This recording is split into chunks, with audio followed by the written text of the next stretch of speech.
Segundo o livro das Crônicas, capítulo 28, verso 22. No tempo da sua angústia, cometeu ainda maiores transgressões contra o Senhor, ele mesmo, o rei Acás. Pois ofereceu sacrifícios aos deuses de Damasco, que o feriram, e disse: visto que os deuses dos reis da Síria os ajudam, eu lhes oferecerei sacrifícios para que me ajudem a mim. Porém, eles foram a sua ruína e a de todo Israel. Ajuntou Acás os utensílios da casa de Deus, fê-los em pedaços, e fechou as portas da casa do Senhor. E fez para si altares em todos os cantos de Jerusalém.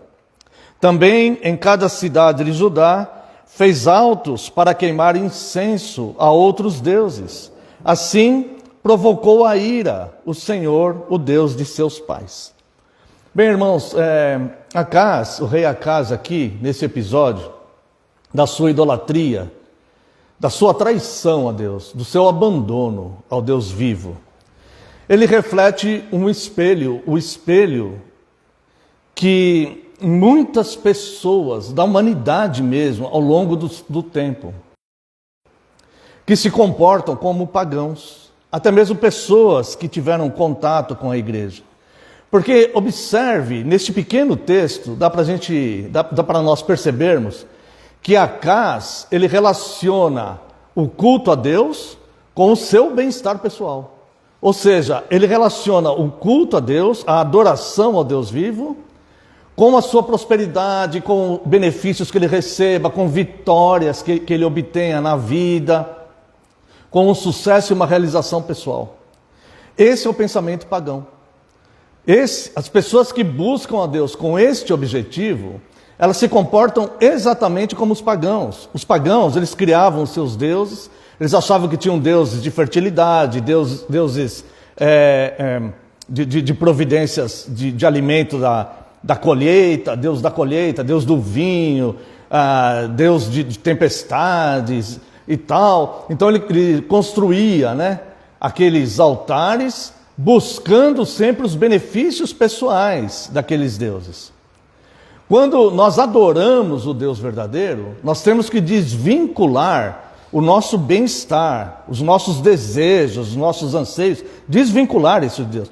Não é que nós não possamos pedir a Deus, claro que sim, devemos pedir a Ele, buscá-lo, e Ele, segundo a sua graça, pode nos abençoar, e Deus, Ele tem prazer em cuidar de nós e nos abençoar, e de fato Ele faz isso, mas nós devemos desvincular o eu, porque se o eu estiver acima, não é propriamente a Deus que nós adoramos, mas sim a nós mesmos. Então nós fazemos de Deus apenas uma ferramenta para o nosso próprio bem-estar e o nosso próprio benefício. Então, irmãos, isso é muito importante na caminhada cristã, porque a vida para ninguém, nem para cristãos, nem para ímpios, a vida não é mar de rosas para ninguém. Existem momentos na vida que são momentos muito bons, são momentos deleitosos, momentos de alegria, de prosperidade, de satisfação, momentos em que nós conquistamos coisas que nos realizam, muitas vezes profissionalmente, ou dos nossos estudos, formação, enfim, em muitas áreas, tanto cristãos como ímpios. Mas essas coisas, elas não podem ser a condição para nós adorarmos a Deus ou não. Existem momentos na vida, na dinâmica da vida, que são momentos de turbulências, momentos que passamos algum tipo de situação. Todos nós já passamos no passado, Esperamos não passar mais, que Deus permita, mas sabemos como é a vida, a dinâmica da vida, Nestes momentos, Deus continua sendo Deus, Deus continua sendo Senhor, Deus continua sendo aquele que deve ser adorado e cultuado. Então nós nunca devemos fazer essas condições como o rei Acás fez. Eu vou adorar os deuses da Síria, porque os deuses da Síria ajudam eles, porque Deus não está me ajudando. Então, como se Deus fosse obrigado, ou se Deus fosse nosso devedor, o que é uma grande blasfêmia. Se alguém um dia falar para você que Deus é devedor a você porque você supostamente teria cometido algum ato bom de justiça, saiba que essa pessoa está te falando uma blasfêmia muito grande, porque Deus não é devedor ao homem. Nós sim somos devedores a Deus, porque nós pecamos e erramos e ferimos a santidade de Deus. E se estamos vivos, né, se temos saúde, se temos algo, um benefício sequer na vida, nós devemos ter gratidão a Deus por isso, né? Então, irmãos, o rei Acaz, ele comete aqui um pecado gravíssimo. Não é apenas o pecado da idolatria, é o pecado da idolatria também, mas o pecado da traição a Deus. Porque uma coisa é aquela pessoa que não conhece a Deus, como os pagãos, né, que viviam naquela época ali no mundo, eles não conheciam o Deus verdadeiro.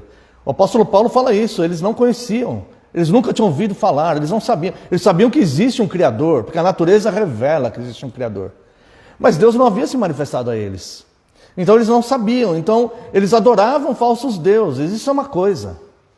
Outra coisa é você ter a pessoa ter um relacionamento, né, com Deus, conhecer o Deus vivo, ouvir falar dele, ter as escrituras que revelam a personalidade de Deus, né, seu caráter, seus atributos, a sua disposição ali, e a pessoa querer buscar outras fontes de benefícios, porque supostamente ela está contrariada, ela não está sendo atendida do jeito que ela acha que deveria ser atendida por Deus, né? Então isso é uma traição, isso é algo bastante complicado, porque revela um orgulho pessoal, né? Coloca a pessoa acima de Deus, os seus benefícios e os seus interesses acima de Deus. Então esse é um pensamento, né? Pode acontecer com qualquer ser humano, não que deva, mas o ser humano está sujeito a essas coisas, né? Se porventura algum dia vier pensamentos assim, nós devemos condenar esse pensamento em nós mesmos e rejeitá-lo, porque isso é uma afronta contra Deus, né? Independente, irmãos, de como está a circunstância, Deus está lá. Ele não está com o seu ouvido agravado que não possa ouvir o nosso clamor, e nem com os braços presos que não possa nos beneficiar em algo, né? Ele apenas tem seus propósitos, e ele sabe o porquê das coisas. Então nós confiamos no seu amor e na sua providência, né? O rei Acaz cometeu uma atitude aqui muito feia, desprezível, abominável diante de Deus, né? E o texto nos mostra aqui que acendeu a ira de Deus. Isso chegou a acender a ira de Deus. Já não basta os nossos pecados, as nossas fraquezas, ainda querer exigir que Deus fique nos beneficiando em tudo que queremos, né? Então realmente é uma afronta a Deus. Então nesse momento de confissão, que nós possamos meditar nisso também, né? E se porventura